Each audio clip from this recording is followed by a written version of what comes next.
Hi, folks. This is Mr. Welsh, your driver education instructor, and this is a video I'm putting together to help you prepare yourself for the road tests.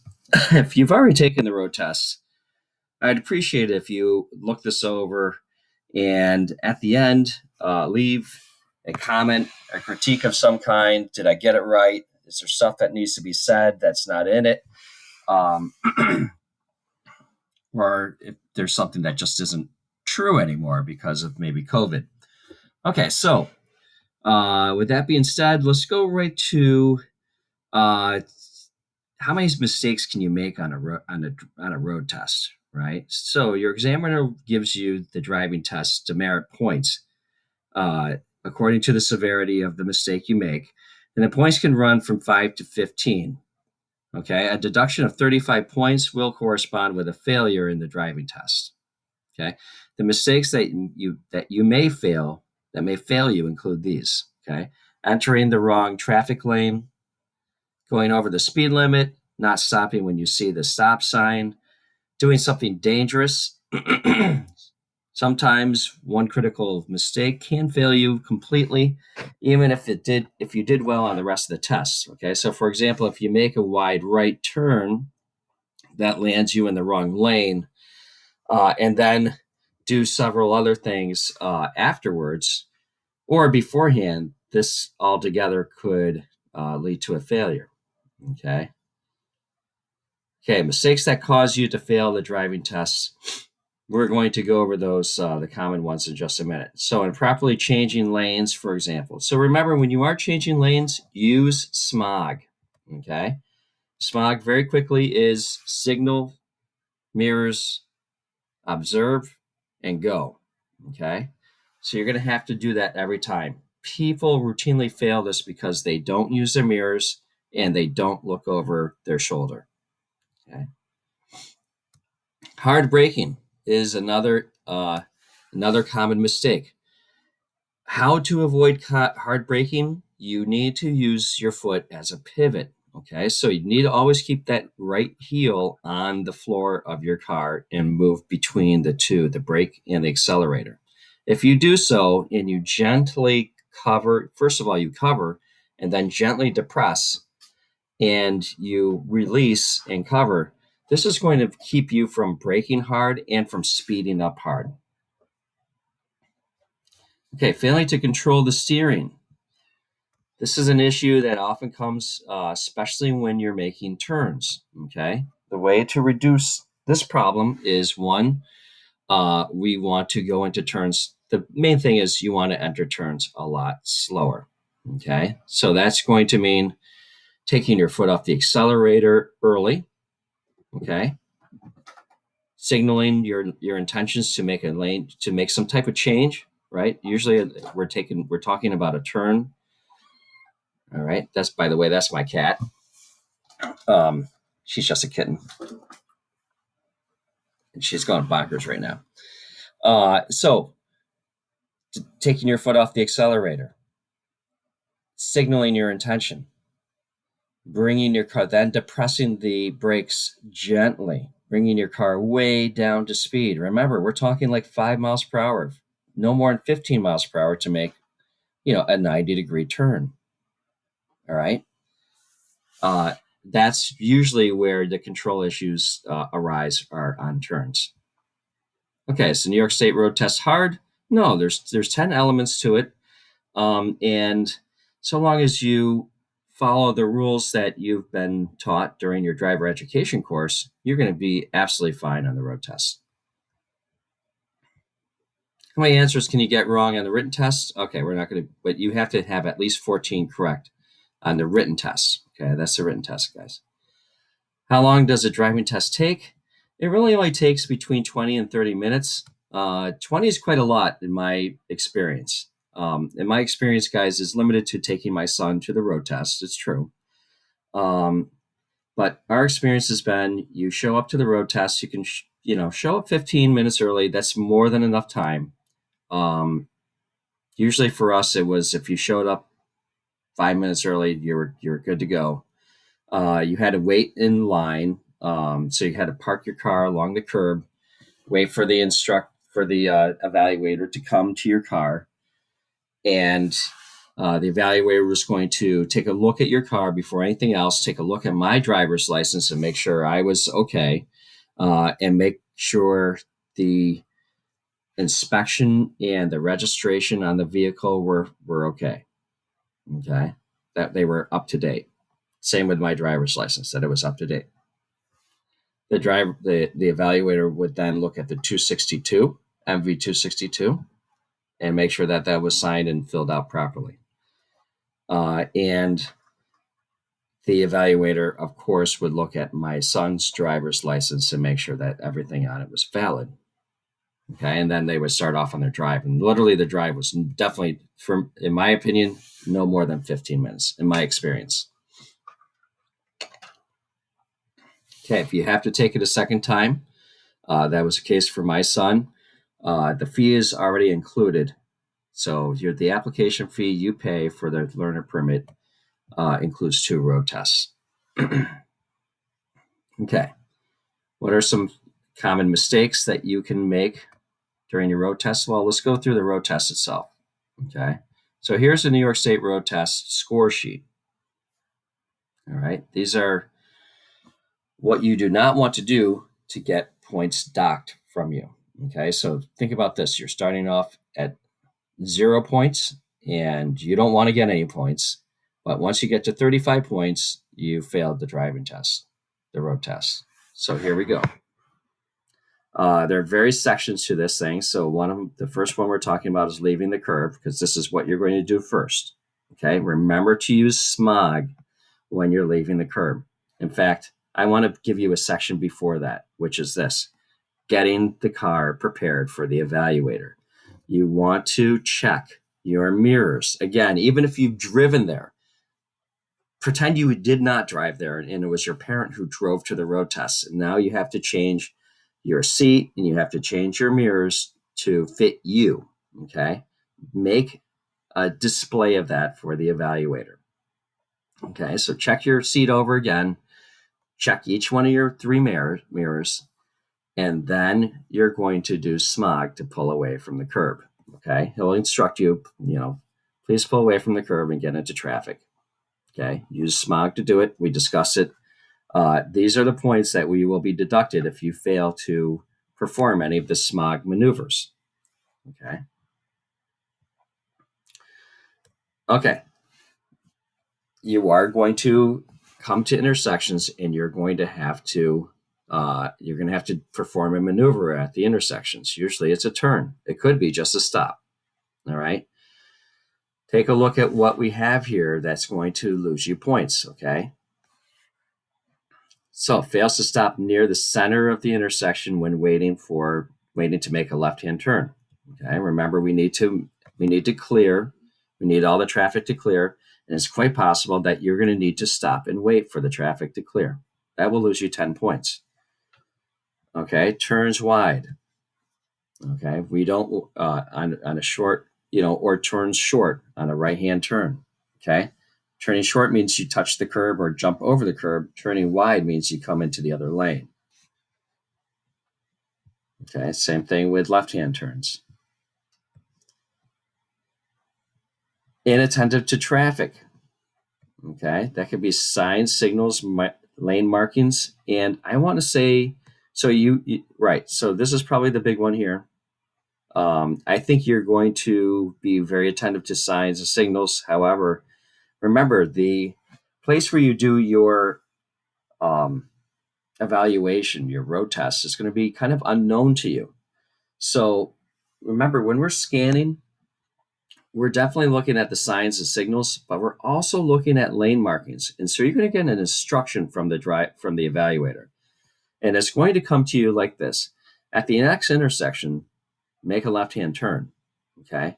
And there may be a left-hand turn lane that's going to come to you, that you're going to approach, and you will need to get in that left-hand lane. You're going to have to use smog to go there.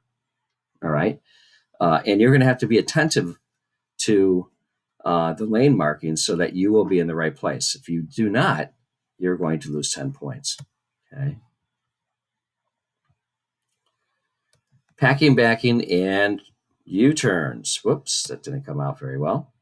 Okay, fail to signal. Fail to adequately observe and use caution. So sounds like smog again. Unable to park properly. Unable to make a 3-point turn. That's 15 points there for the 3-point turn. You will definitely get that. Okay. Unable to park properly. This may be pulling up to the curb and parking along the side of the curb without cars. Excessive space for parking. So too far from the curb, more than a foot, that's 5 feet or 5 points. Excessive maneuvers for a 3-point turn. Your 3-point turns should be crisp, and they should be only 3 moves. Okay. If your turns typically require more than 3 moves, you need to practice this, or you will be losing 5 points. Okay. Driving in traffic, fails to keep right. So that is when we're in 2 lanes and we want to be in the C position, or the C position well over if there's an oncoming car that's in the A position or the B position. We don't need to come to a stop, but we do need to be in the proper part of the lane. Okay. Improper lane traffic. Let's just take a look at what this means. Turn on the signal. Take a look at mirrors and check your blind spot. Change lanes. Turn off signal. Okay, so I presume this means an improper lane change. Follows too closely. Okay, bad typo here. I'm a grammar guy. So this is a big one, guys, and it's very common. Let me talk about this and the next one together, okay, which is speed excessive for traffic conditions. All right, that's 15 points right there. And driving too slowly. Let me go through all these at the same time. Okay, wherever we're driving, we're going to have a posted speed limit. We have to be aware of what that is. If we're taking our road test in a urban environment, it's usually going to be either 30 or 35 miles per hour. The last thing you want to do is drive over that speed limit. Okay. By this point, after driving 50 hours with your parents, you should be rather comfortable knowing what the speed limit is in knowing what your speed that you're doing in your car without having to look down at the speedometer. Okay. You don't want to be going over the speed limit. So if it's posted at 35 miles per hour, you don't want to go over that speed limit at all. However, you also don't want to be going too slowly. All right. So you don't want to interrupt the flow of the traffic. So if the flow of the traffic is 35 miles per hour, you should be going, if it's 35 miles per hour, you should be going 35 miles per hour and get yourself up to speed and create your space cushion that that is safe for you with your vehicle, right? Around 2 in the city environment, 2-3 seconds. Okay. It's your space cushion that you want to establish. We know how to do it. We just take our foot off the accelerator and create more distance between us and the car in front of us. Okay. However, I have students who have gotten 15 points off for driving too slowly.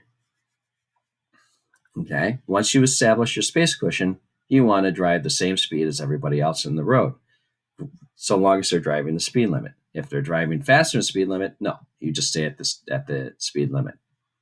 All right. Fails to yield right of way. Okay, that's at a stop sign, or when we're talking about pedestrians in the road, right? They have the right of way, even if they're jaywalking. We're going to let them go, even if we have to come to a full stop. Poor judgment in traffic. I think this is along the lines of this: when you are driving along and there's cars parked on the right-hand side of the curb, and you are not moving over into the B position or A position, this is going to dock you 10 points.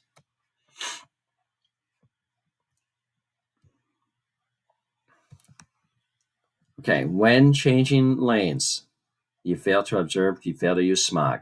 All right, so using smog to change lanes. The only time when you're going to need to change lanes is to get yourself in a position to make a left or a right-hand turn. Okay, we're not going to get on the highway in your road test.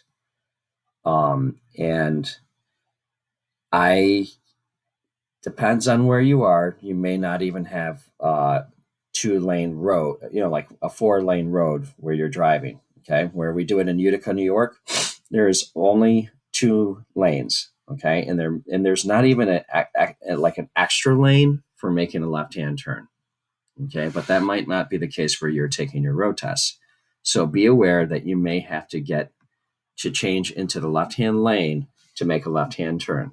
Okay, fails to anticipate the action of others like pedestrians and so on.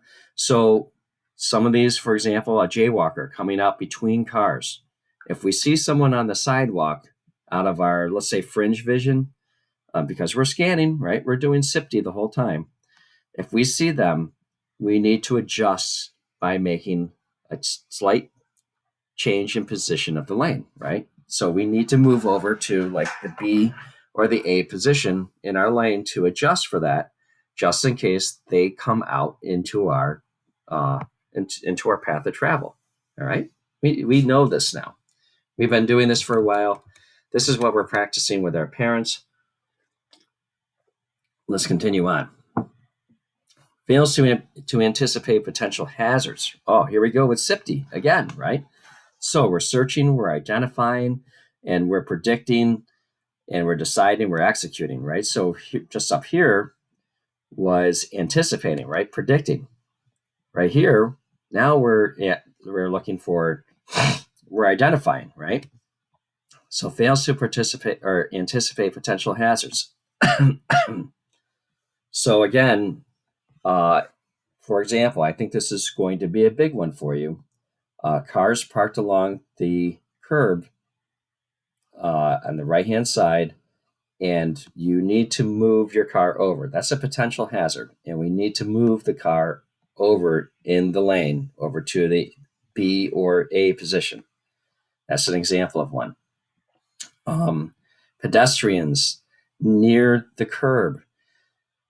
So they may or may not be coming out into traffic. This is another one where we need to anticipate that potential. That's a potential hazard, and we need to do something about that. We can't just, at the very least, we need to monitor that.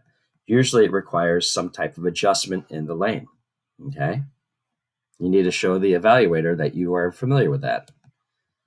Okay, vehicle control. Okay, repeated stalling, that's not going to be an issue for us. No one's taking the test with a manual car. Poor engine control or deceleration.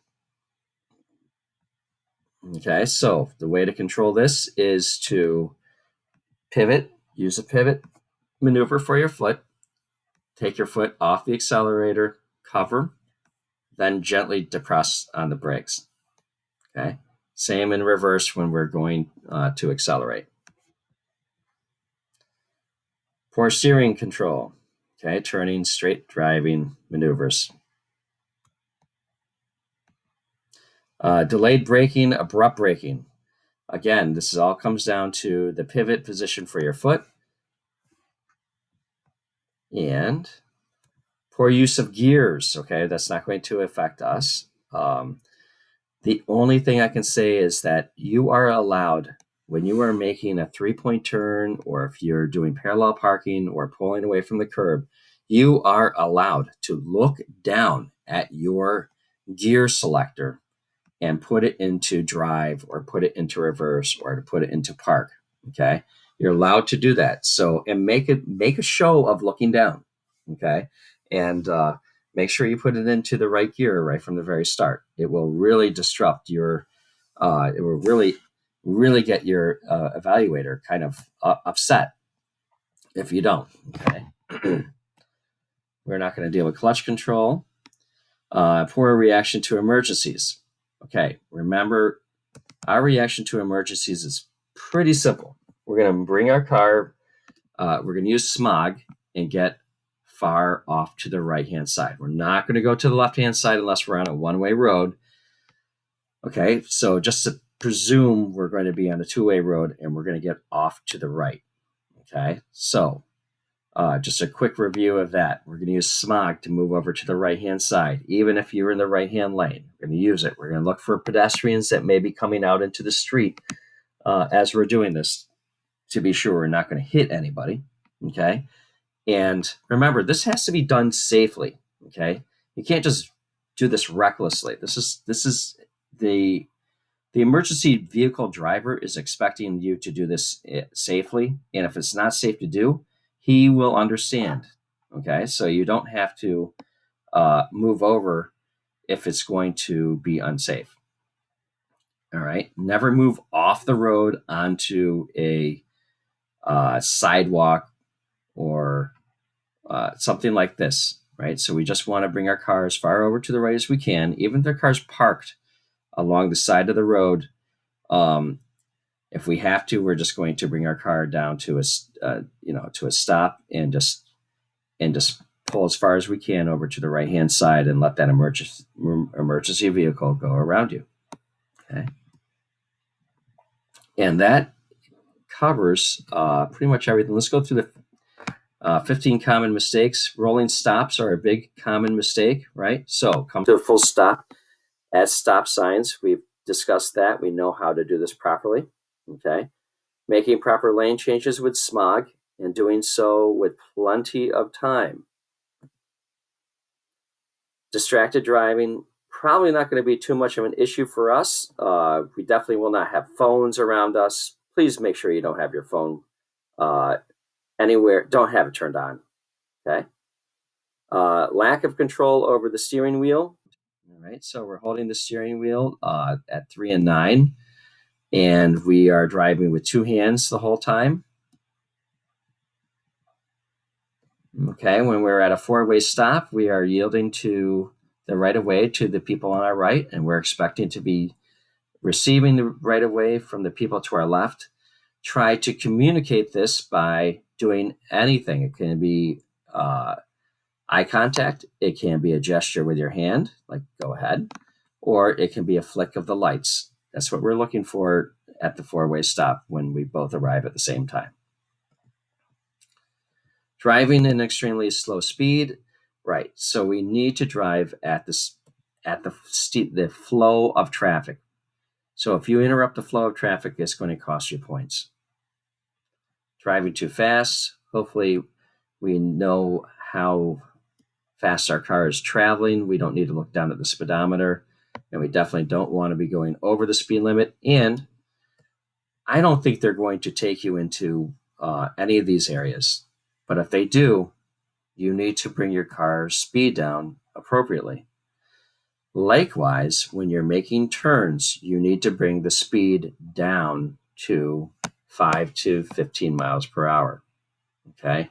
Roughly the same speed as a car in front of you. All right? Braking too hard. Braking too hard is usually because you did it too late. Okay? Another one, if your brakes are jerky, it may be because you're not using a pivot foot and you're taking your foot off the floor. So if that's been the case for you, please get used to keeping your heel on the floor when you're switching between the accelerator and the brake. Okay? Driving too fast under conditions. Now, this is a big one. If you happen to find yourself in adverse road conditions, you're going to have to bring your car down to a slower speed. Okay? For example, if there's fog, heavy traffic, rain, an accident, or even snow and slush, these are all things that you're going to have to bring your car down to speed for. Proper merging on the freeway, it's not going to happen to you. Changing lanes when passing an intersection. We don't do that. Remember, here's a big thing that we remember from our lessons. If it's a solid white line, you can't pass it. You can't go over a solid white line. It's too late, okay? And that's what you'll see at intersections, solid white lines. Don't make any lane changes at that point. Following too closely. So how do we deal with that? We take our foot off the accelerator, we establish more following distance, and then we get our car up to speed so it's going the same speed as the car's, the flow of the traffic. Okay, and proper parallel parking. This is important. I'm going to read this one to you. You will most likely be required to demonstrate your ability to parallel park. Okay? You should be careful not to roll over the curb. Okay? So if you roll over the curb, that's going to cost all those points. Okay? touching the curb isn't quite as bad as rolling over the curb. Okay. You'll definitely lose some points if you touch the curb, but you're not going to lose all of them. Okay. If you touch a car, you're going to lose all your points. Okay. So you don't want to hit the curb or the car or another car. Okay. That's going to be an automatic failure if you hit another car. All right. So, but you can pass your road test and still fail the parallel parking maneuver. You can't just tell the evaluator, I just want to skip the parallel parking maneuver altogether. You can't do that. You have to make an attempt. All right. So it's good for you to be practicing parallel parking with absolutely every drive you go out with your parents. You should be practicing parallel parking. And to start the whole program for parallel parking, start with cones and those dowels sticking out of the cones, and then move to one car. Okay. And practice parking behind that one car, and then move on to practicing parking between two cars that are very widely spaced apart from each other. Okay. And go on from there. All right. We know how important it is to check our mirrors. That shouldn't be a problem. And the last one is car fail. So if you show up with a car that does not have, that somehow has an issue with its registration or its inspection, that's an automatic car fail. If you arrive with someone whose driver's license is not valid and has to be New York State, that's an automatic car fail. If your license is missing or something's wrong with it, that's an automatic car fail. And now at this point, if you show up without face coverings for COVID, that's an automatic car fail too. Okay, I hope I went over everything. I know this is a lengthy video, but there's so many people who ask me questions about the road test, and I wanted to create this video just to kind of get everyone together on the same page. With that being said, have a great day and drive safely.